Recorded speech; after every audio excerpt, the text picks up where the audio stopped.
there, friends on YouTube. My name is Jason, sometimes known as the JTL. This is Painfully Honest Tech. Tech so honest it hurts. We're back again today. The Pixel 8 Pro.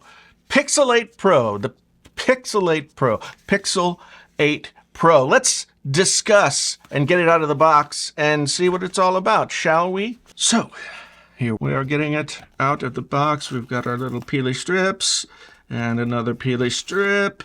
And then we have the box to open.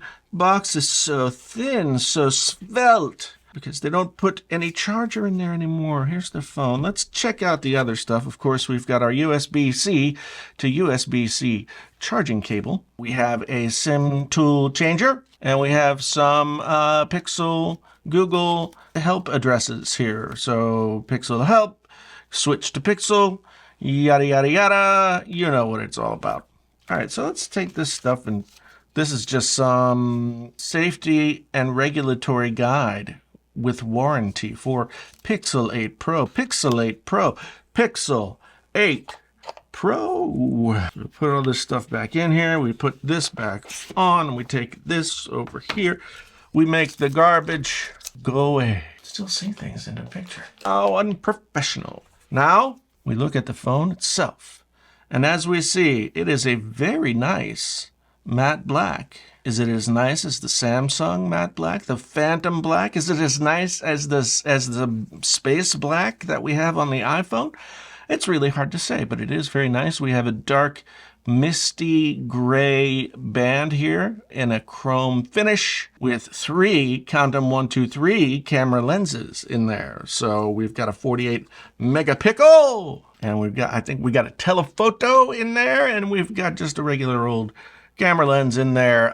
When I do my review, I will tell you what the specs are, but this is my, my first impressions, my unabashed first impressions. The Google Pixel 6 Pro, no, Pixel 8 Pro. It's hard to believe that we're already at 8 Pixels. Now I'm going to call it the Pixel, like, forever. The Pixel 8 Pro. So this boy has a 120 hertz refresh rate. We've got, I don't know what we've got. Well, there's 128 gigabytes. You can get 256. You can get 512. I got this at Best Buy, where they didn't have any 256 or anything like that. So I got 128, which is usually fine for me, honestly. It's usually not a problem at all. Okay, so you tappity tap tap, and then you got to do it a little bit more. Tap and lift and touch. All right, fingerprint added. Here we are with the Pixel 8 Pro, and this is how it looks. And it's just basic form factor. I have just put it together. I didn't update it with any of my stuff. This is just a fresh Pixel. We've got ourselves some YouTube and Google and all apps and that kind of thing.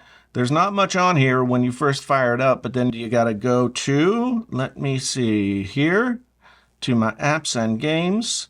And then my apps and games. So it is downloading some stuff now. It's completing setup. I've got some stock wallpapers here. I'm going to go with this lighter, this looks like cut shale or something. I don't know. It's a rocky looking thing. The whole thing weighs 213 grams. We've got a glass front, Gorilla Glass Victus 2. And the back is also Gorilla Glass Victus 2, but it's in this nice matte finish. There's not a lot of grain to it. It's just very soft.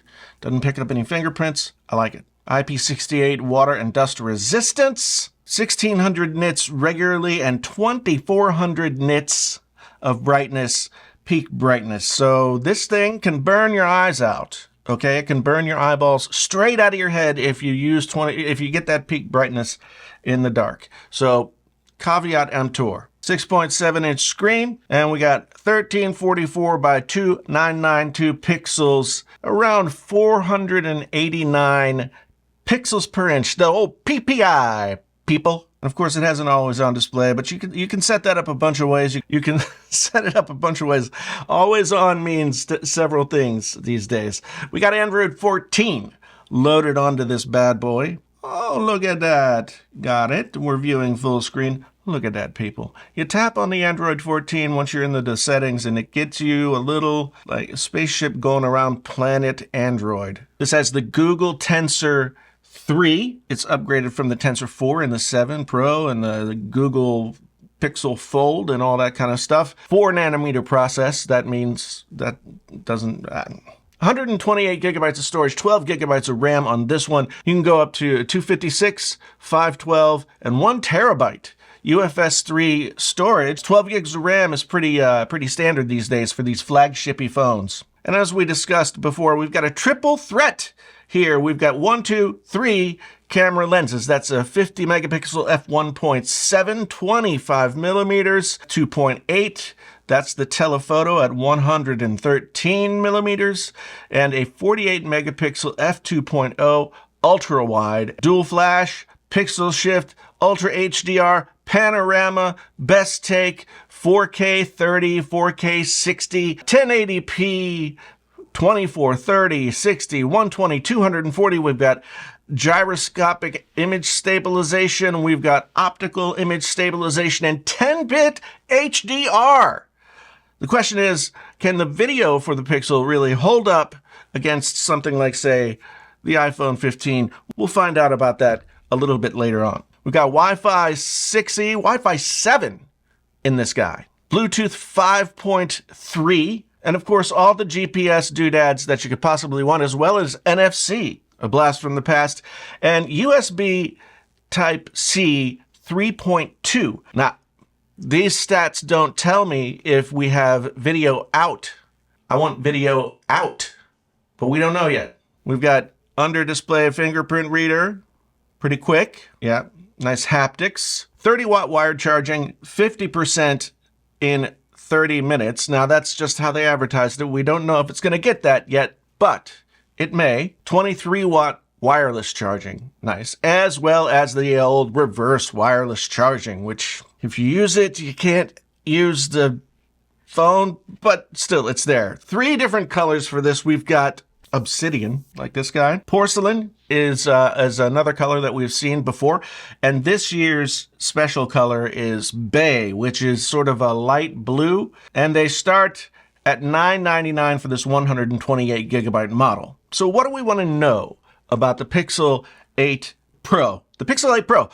Well, all the specs are right. It's $100 more expensive than it was previously. Is it worth $100 more than, say, the 7 was? We'll see. We want to know if we have video output from this USB-C 3.0 port. We want to know all the different things like what's the audio like, how is the screen with its 120 hertz and its peak brightness of 2400 nits. We want to see if anybody's eyeballs get burned out. All that kind of stuff, which we're going to find out as I use this for a week or so and come back with a full detailed review, camera, all that kind of stuff. So you'll want to stay tuned. You'll want to hit that subscribe button, and I thank you for it ahead of time. We got merch down below. We got links to stuff that, you might want to check out because I think it's good. If you have any questions or anything you want me to talk about in the review, then let me know down in the comments. If you have any questions that you just want to ask me in the comments, if you have anything interesting to say, also say it in the comments. Once again, my name is Jason, sometimes known as the JTL, painfully honest tech so honest that it hurts. Until the next time, I'm out.